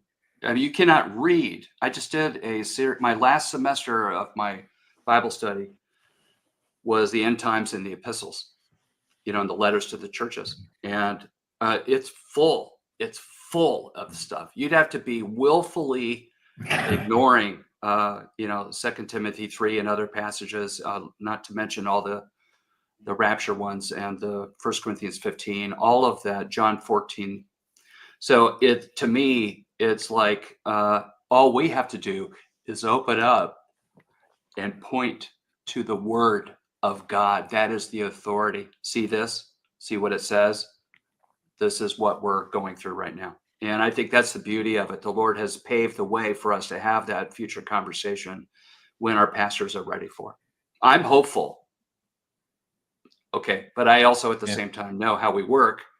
At COVID, we lost half of our church membership at that time. And that was the winnowing fork that separated those that wanted an escape, an excuse to leave. They left. But it tightened down and improved the veracity and intensity and intentionality of the remnant. And we're probably going to have another one of those winnowing forks. And it's just something that we have to be prepared for. Yeah. Hey, Scott, so let's pivot over to one of the articles you suggested we talk about was a light-based computer. And probably light-based computer, quantum computing, and how fast this stuff is going to go. So by the way, I have a friend who's kind of a AI insider, and he just says, we don't know everything. We really don't understand everything that's going on in the industry, and it's going very, very quickly. And you see these, at least on the public side, but I'm sure there's a lot going on in the private, these partnerships and agreements being made between different companies. So now now Scott's going to tell us about the light-based computer. Yeah, it's called photonics. Instead of using electrical signals that go through a conductive metal, okay, on a silicon chip, they're using photons instead. And I did some research on this, and the first major application of this, which is currently underway, is network, like routers and things like that connect all these servers that you see in the data centers. And when you look at the pictures, there's hundreds of them. I think, I can't remember how many server racks, the one that Elon Musk built in that building in Nashville. Wasn't that in Nashville, Patrick? It was in Memphis. Yeah, Memphis. There you go. Yeah, but there's hundreds of these cases, and the cases have slots that you can slide in these server units, okay? And on the back plane, there's all these fiber optic cables that come out. And one of the biggest innovations that NVIDIA has done, I think it's called InfiniBand, which uses fiber optics to push unbelievably large pipeline of data so that the servers are so sophisticated that they present themselves as one memory, addressable memory space. Now that is impressive, to see it that way. But photonics is, instead of pushing, and we're at the limit of physics. That's why Moore's law has slowed down. We can't get the miniaturization of the chips small enough now, which I think are 4 nanometers right now, to actually push the electrical charge down, the plate of the silicon, so that it continues to have increased performance year after year, iteration after iteration of their chip designs.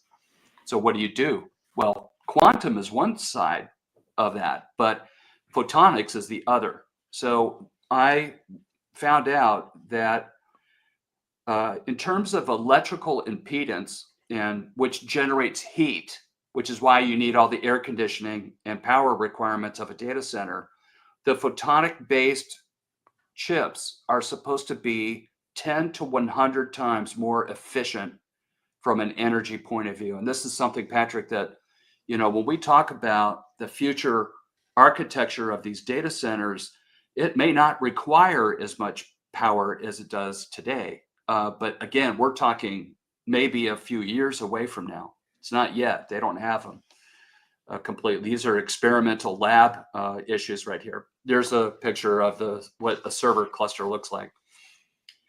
And so the photonics is a breakthrough, and it's just as big of a breakthrough as quantum is.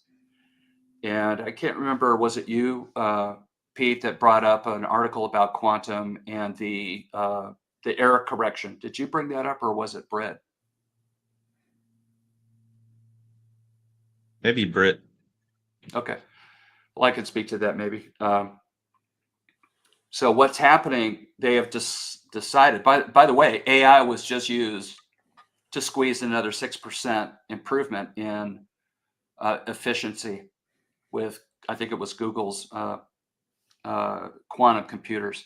So AI has already calculated and given the scientists their improved algorithms that made it 6% more efficient, just like that. Bang, done. So a lot of innovation there. But yeah, I think that quantum is where you have this state that's in between. You have in a normal classical chip, you've got a binary system. It's on or off. But in quantum, you have on or off, but you also have the in between. And that's where you get into quantum entanglement and other esoteric terms like that. And they've always had a struggle with error correction, where we're talking physics that is so strange at basically 0 Kelvin. They're super cold. It's colder than space, actually, in these supercomputers. And they basically have said that it gets destabilized, because if you have an atom that is on or off, and then sometimes in between, it phase shifts, then it's through space-time. It's like through fabric of space-time. It is literally jaw-dropping how it actually works. But the thing is, the errors make it, you can't adopt a computer that's creating false information, mathematically and otherwise. But they've used this error correction technology. This was late last year, probably Q3, Q4, where they have decided to align checkpoint, things that check for the integrity of the state of the quantum chips in a way that has improved the reliability of these chips on orders of magnitude now. And so the photonic development and the quantum efficiency and the error correction, we are probably just, I would almost be willing to say that in a year or two, basically unlimited compute. It's just hard to see how far this could go. It'll go very far, I think. Yeah. Patrick, any thoughts? No, not really. The promise of light computers is just huge. It also it changes the way that the computer can sense the state of a bit, and it's kind of a difficult thing to explain, but the processing takes place as the light streams from one place to another. That makes it just insanely fast. So where will it go? Who knows? We know that the software, the engineering of the hardware is all racing forward. That's a given. there's going to be breakthroughs on all fronts, and where we'll be in the end, I kind of think I'm thinking about the Tower of Babel. how high can they build it?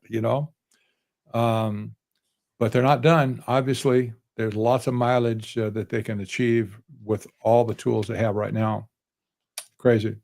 At least we know, like in connection with the Tower of Babel, that if I understand the narrative correctly, God intervened before they got it finished. That's right. I agree with this. I think And it's going to happen. And I think I certainly think this is what's setting up again. You could take that another step though too, to medicine and the alpha fold, the way that they're folding proteins to discover new drug therapies, the way that they are analyzing diseases. I remember just seeing something about tailor-made vaccines. That was at the Stargate announcement. Remember that, John? Where one of the things that Larry Ellison was saying is we'll have custom tailored mRNA vaccines that will specifically target for your genome that you personally have. Scott Townsend, take this and you'll be done with that disease.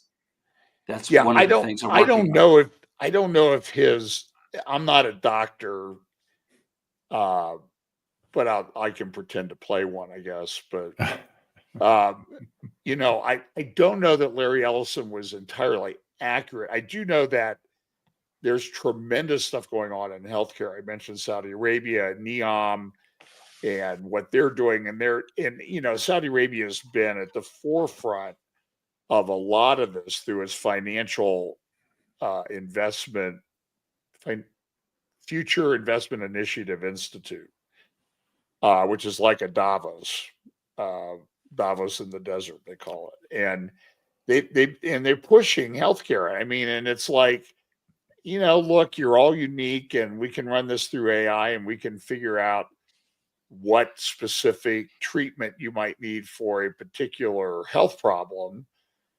And in a world that's rapidly aging, I was reading some demographics today about South Korea has the worst female fertility rate in the world, and they have cities in South Korea now that have 25% of the people are over the age of 65. They're not going to have babies. That country will collapse. China will, if we're around long enough, China will collapse, as will a bunch of other countries. And so that the specter or the promise of healthcare, I guess it is a specter and a promise at the same time, that will be very. That's what they're using to sell this. If you remember back when they did, I think it was on 60 Minutes, they interviewed one of the guys that was with, I don't know if it was DeepMind or something, and they had figured out a way to do the three-dimensional structural of biological proteins. And they said it used to take AlphaFold at Google. Right? Okay, yeah. So it used to take a PhD scientist 5 years to figure out the 3D structure of one protein. And I think there's a couple 100,000 of these. And once they figured it out, they were able to do all of them in a few weeks.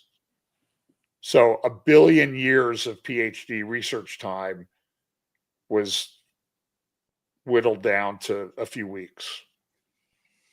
It's Anybody insane. else think about the typology of the last time that human DNA was corrupted in Genesis 6? There's a precedent for what I think is going to happen. And that is, I think it was you, Patrick, that said, we're going to be evacuated before it gets to the point where DNA is threatened, human DNA. And so I think that as we see these things, that's another signal to me that, wow, we got to be close, because they're mucking around with this stuff. And then you got Bill Gates shooting off the mouth again, doing all these backroom 3-hour meetings with Trump and everything. It's very, very sobering to see some of the stuff that's going on probably behind the scenes with that. Yeah. But the Lord will not allow the human genome to be contaminated like that. It's a different thing when we're gone. The mark of the beast will likely have something in it. I am one of those proponents that think that there's a DNA thing in the mark that would make mankind irredeemable. To me, it just seems very logical that that's probably true.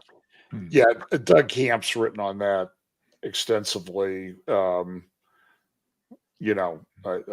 Yeah, I think he's got 3 volumes out on corrupting the image, and they're pretty good. Whether you agree with his conclusions or not, I think it's worth reading them. Doug Camp.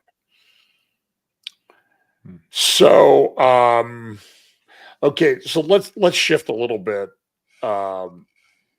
So I get ads all the time. Use this.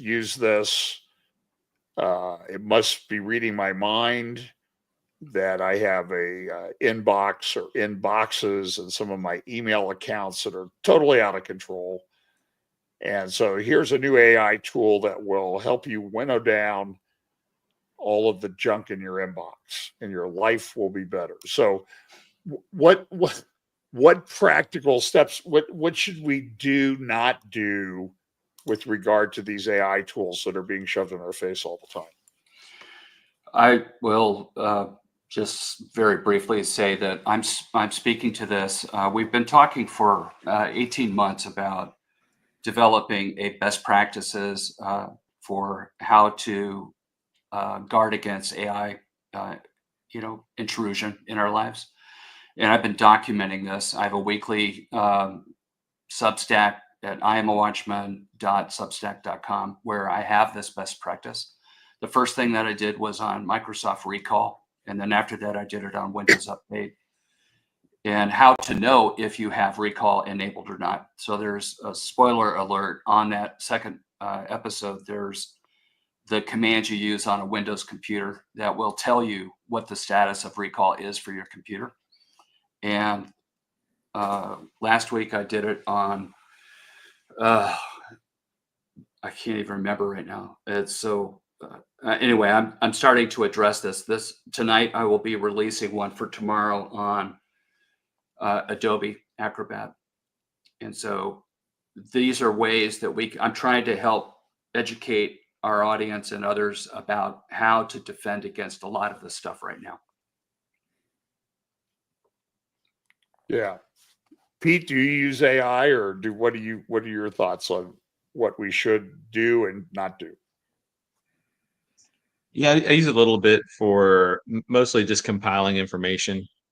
But obviously I just the other day I typed in who was going to win the Super Bowl ahead of time, and it gave me this like crazy 27-24 win by the Chiefs or whatever. So obviously it doesn't know.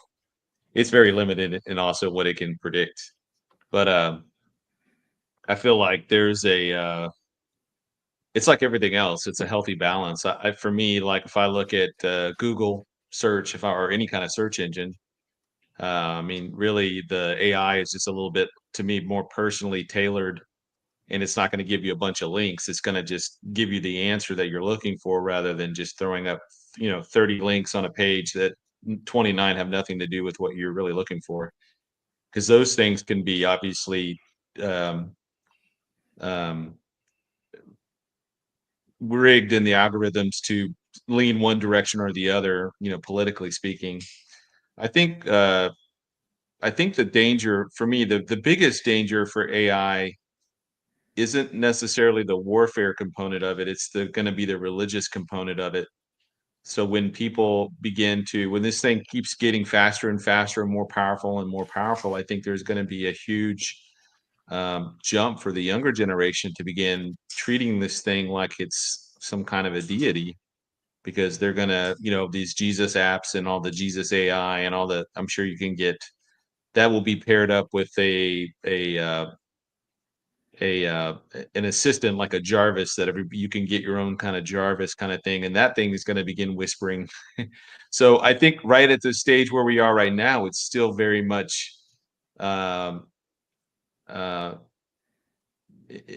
in the infantile range. I mean, it's quickly growing into toddler and quickly growing in, but I don't think we've seen exactly how terrifying this is going to be just yet, because I think that it's the growth of it's going to be so exponential that it's going to be shooting things out to new technologies, new games, new types of digital platforms, all kind of new things. If you go on YouTube now and you watch one video, you say, oh, that looks interesting, I'm going to watch it, and you get about 5 minutes into it, and you realize it's an AI generated video. That's because they'll bring up a topic and then they'll make it sound like it's super important, and then they'll go back and talk about something else, and then they'll come back, and they don't really there's just kind of you can tell there's a cadence to how they present information.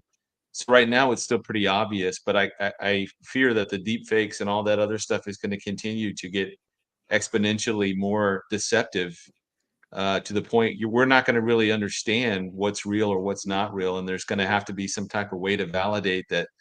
When John, when you began to say, what, a couple years ago, that this prophecy update has not been augmented by AI, I used to laugh at that. Generative AI was was so not silly. used in the preparation of this update. Brilliant. I thought you were being silly, but then I was like, oh my goodness, yeah. And then I heard about pastors like preparing their whole sermons and stuff off of that. I was like, good grief. So I do think that it's dangerous. We're leaving complete safety right now. We're kind of getting to treading some murky waters, but I think what's coming, and I think within a year or two or less, we're going to see this rapid development of AI, and it's going to just get exponentially harder and harder to differentiate between what's real and what's not real. And when that transitions into some type of a religion or some kind of a belief system, I think that's when it starts getting very, very insane. And as bad as the military components of AI and all of the implications of, Skynet, if you want to call it that, all of that, those implications are terrifying. I think the religious component is going to be even far graver. Hey, John. John, yeah. we should probably develop this a little bit, because sure, just recently, President Trump has established an office, a faith office, in the White House. Right. It's going to be headed by Paula White Cain, and how it will be staffed, I do not know, but they're saying basically they're going to. One of the other people is sort of I would describe her as sort of leaning ecumenical, is one of the other people who will be in the office as well. You're talking about Paula or somebody else? Whoever, I can't remember her name, who's working with Paula in the office. Okay. So whoever it is, this is going to be an unconstitutional act, I believe, to establish a particular religion from the point of view of the government. And we need probably to be cautious about this, because on one hand, they say, well, we're going to protect Christians across the country. We've had a lot of persecution, no doubt, in the last 4 years. But they say this is going to all change now. And the lady that's going to run this department, Paula White Cain, she's been with Trump as his spiritual advisor for a long time, at least 6 years now, or maybe more.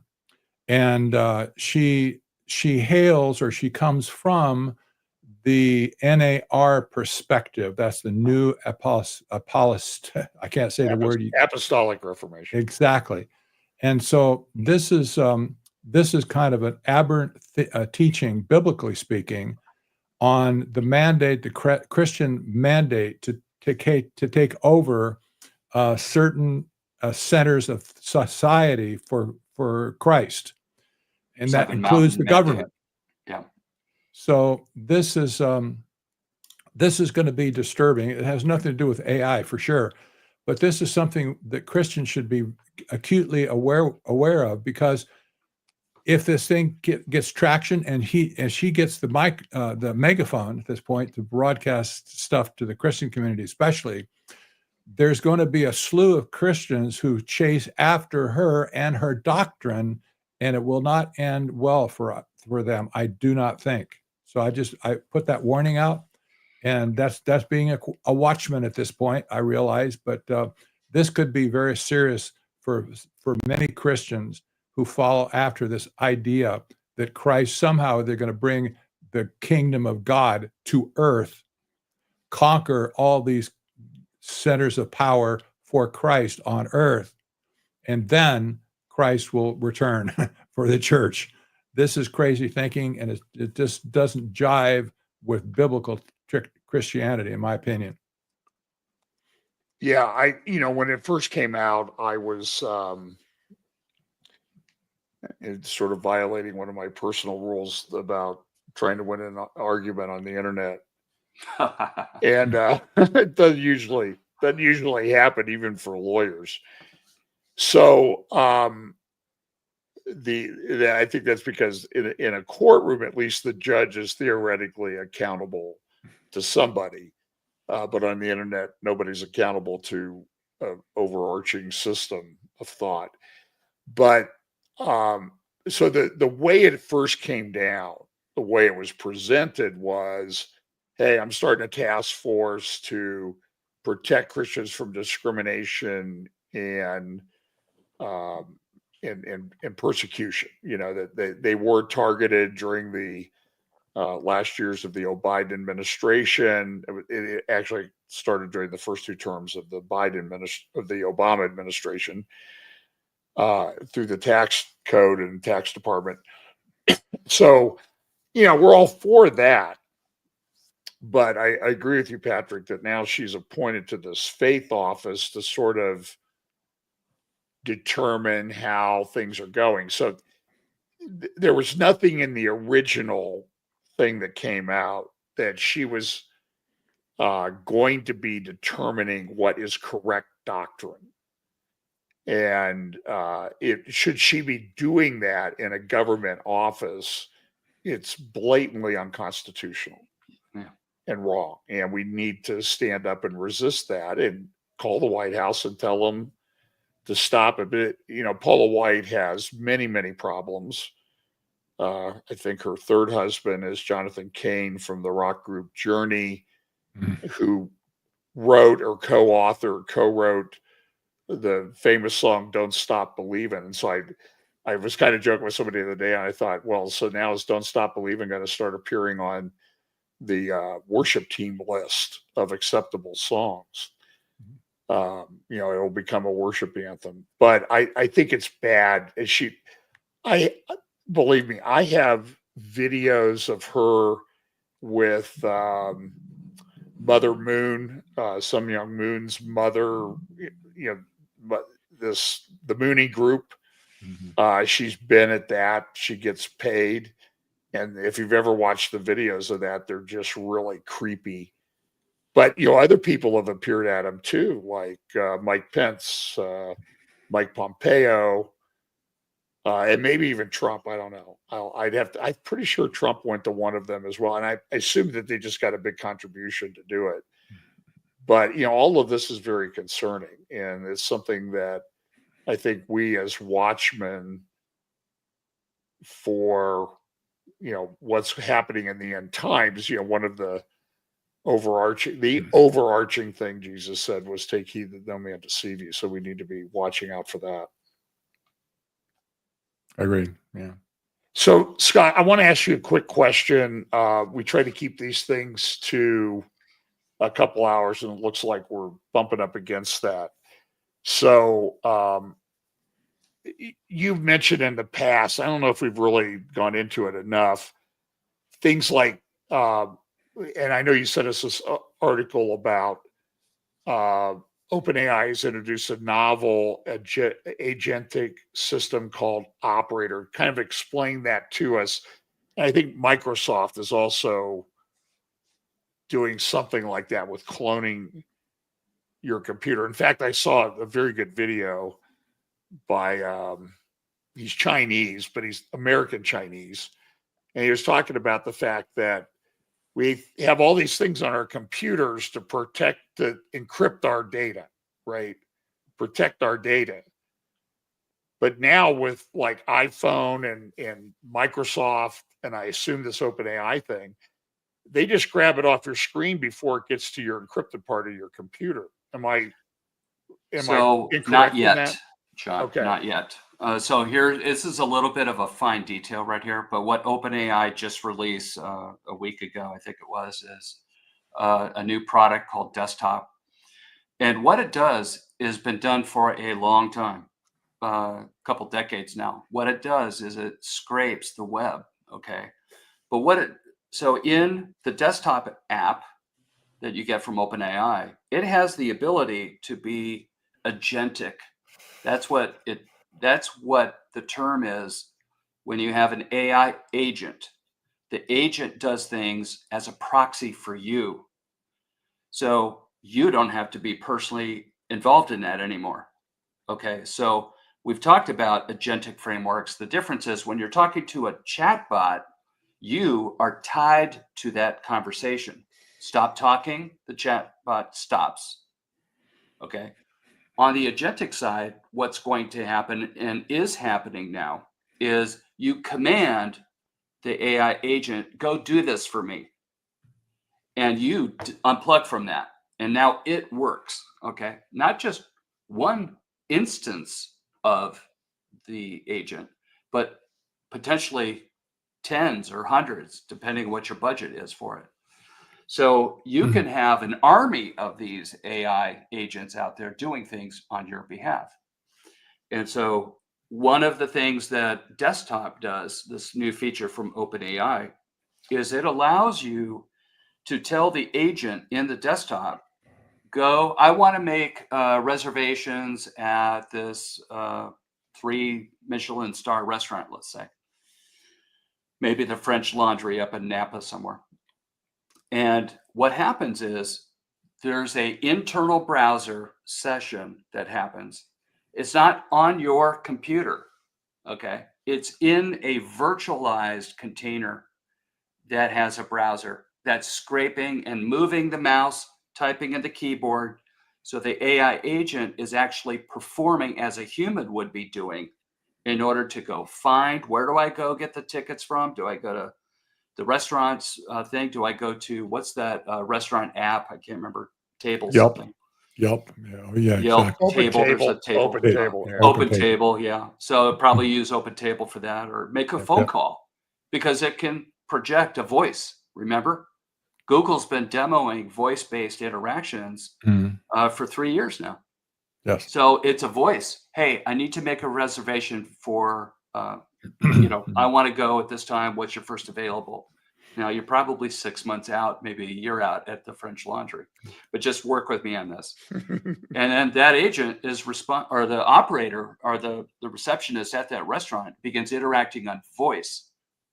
But recently, the desktop thing isn't using voice, it's using web screens and being able to navigate to the website autonomously, look for the reservation link autonomously. It scans and scrapes the website to find out where do you click to get the reservation screen. And then from there, it sees, oh, there's a calendar entry. So I'm going to pick the thing and I'm going to find out what their first available date is. You give it the number of people that you were told to go do. You enter, you enter maybe your credit card information or something like that in order to book it.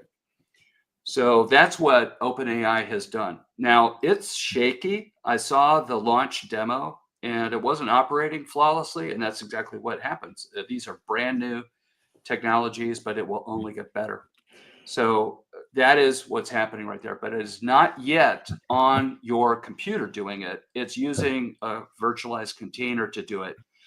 One of the things that's in my pipeline for researching is a real problem when you're using other AI tooling, agentic tooling. Claude has one where it's actually operating on your computer. And that's for a developer to do that, a software developer. And I'm going to explore that topic in one of my upcoming Substack articles, because we have to be very, very careful, because what happens there is the AI has the ability to run commands directly on your operating system. That's a lot more of a problem, I think. So That's the nutshell, John. Yeah, yeah. Let me introduce another product from OpenAI. This dovetails with what you're saying, and that has the new product that Sam Altman just announced 2 or 3 days ago, called OpenAI Gov. Gov. That's the name of the product. You can search it on the internet and find out what I'm talking about. But it's a special iteration of OpenAI, the latest model that can be used by the government securely, they say, in the cloud with using Microsoft's Azure system that's supposed to protect sensitive government data. And basically, they're turning this loose now to the government to use wherever they want to use it. They're going to pay for it, I'm sure, to the nose. But they're also rolling it out to state governments as well. OpenAI space Gov, G-O-V. This is going to be ugly. There you go. There it is. Yeah, you can't make this stuff up, guys. I mean, it's just mind-blowing to me. But this is the system that will be implemented undoubtedly in our government to do all the things automatically that can be done by people, but nevertheless, it'll be the AI that's doing it and taking the credit or the punishment or whatever. So, I mean, but look, I mean, so if you read that Substack article that I referenced earlier called Override, and then the ones that have followed it over the last few days, they're using this. I'm sure that Elon Musk's team is one of the ones that are using this, and they're unpacking things. And these young guys went in there with all of these algorithms and everything, and they really unpacked a lot of money flows. I mean, and we don't want people to be corrupt. We want to root out corruption, right? I mean, it's hard to convince people that that's a very, very bad thing. The question is, where do you put the brakes on them? By the way, Trump just announced he's coming out tomorrow, and he's going to expose all these people who've gotten billions of dollars, and he's going to name names. So we're living in a reality show now, I think. We are. That's a good way to put it, actually. Yeah. So, well, anyway, look, I think we'll wrap it up. So just a couple of, we'll do another one of these. We'll start scheduling it.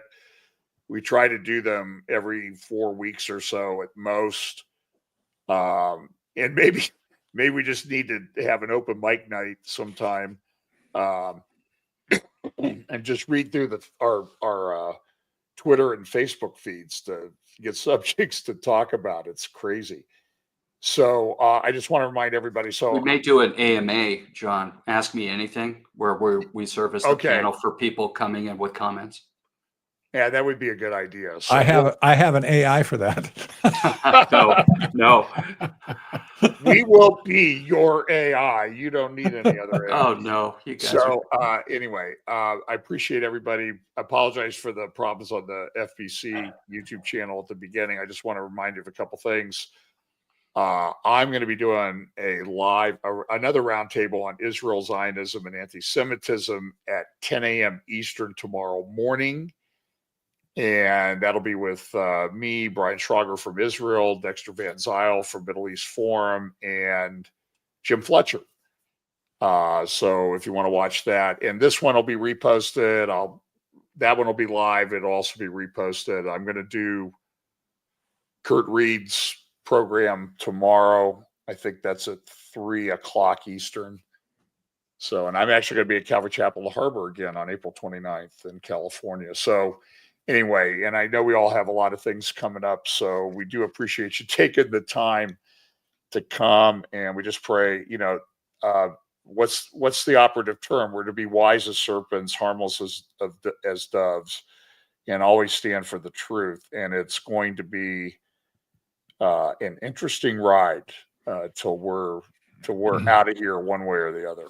So, any other thoughts, guys? I'll give you a couple minutes here, and anything you want to wrap up with. No, I'm glad to be here. Sorry for all my spotty internet. It's bad at night because everybody in the neighborhood, everybody's getting on the limited towers that we have. So, but just you know, I know things are moving fast. Just keep your head on a swivel, keep looking up, and keep your hope and faith in Christ. And I'm telling you, it doesn't matter what they come out with. Christ, you know, God has seen the end from the beginning. None of this is a surprise to him. And so we have the Holy Spirit indwelling us, who is far more powerful than anything in this world has. So thank you, and God bless. Yeah. I'll tell you what, all of the people who are listening tonight, every one of you, you got here by, in my opinion, you got here by divine appointment. However you got here, it doesn't matter. You got here and you listened to this, what we had to say, and you're a Christian. At this point, you're accountable for what you heard. Use it. Take responsibility for it. Don't just go away and say, "Oh, I listened to a cool podcast, you know, or whatever," and you just go in one ear and out the other. Don't do that. Take responsibility for the information and use it to your advantage to bail people out of this world, get their head, maybe they're Christians, maybe they're not Christians. But nevertheless, you're the one that has the information now to go and be salt and light for these people who don't have a clue. Especially so many Christians in the same boat. You have the information now that you can use. Go for it. Amen to that. Yeah, I just want to say that, you know, it's hard to hear a lot of this stuff, and our perspective on fear and anxiety and how we manage that, and how do we focus on, as we see this stuff happening, we're commanded to encourage one another, by the way. Don't break fellowship. If you're not in a church, I would actually challenge you on that. The church may not be perfect. It may not be eschatologically sensitive, as I like to call it, but you have to have fellowship with other believers. Start a Bible study in your home. Help spread, to Patrick's point, be part of the solution. If you're a watchman or watchwoman, you should think about multiplying yourself and your influence to others in your church or Bible study. And I think that now's the time. We've been appointed for this season. We've been prepared for this as the community of watchmen and watchwomen, and it's just go time. Everything we do now matters, everything. And we are sprinting. It's not time to walk or lollygag or get distracted or to indulge in the world, or to not take our calling to be the bride of Christ, spotless and pure. We can't take that for granted. It's not an automatic thing. We have to work on that. We have to take authority over the sin patterns of our life to work on acts of sanctification. It's very, very important that we finish well. And just a final thought, it's often, you know, just basic on myself. I'm fatigued. You know, we just can't do all this stuff all the time. It's very tiring. And, you know, it's tempting to cross the finish line as a watchman or watchwoman by yourself, just collapse over the finish line. But that's actually not the right model. We should have people in tow with us, that are with us, that we've helped. We're all moving in the same direction. We're not going to finish the finish line by ourselves. We're going to have a bunch of people in tow. That's basically what being about the Father's business means. It means what Patrick was saying. Let's get out there. Let's do a good job of representing what's happening in this world, and to do it in a loving and kind way. Good thoughts. Appreciate it all. Good night, everyone. Patrick and Scott, if you would just hang on for just a minute, I'll say goodbye to you on site. Again, just check our channels for things that I have coming up, and keep Britt Gillette in your prayers that he recovers quickly. Thank you all. Good night, everyone.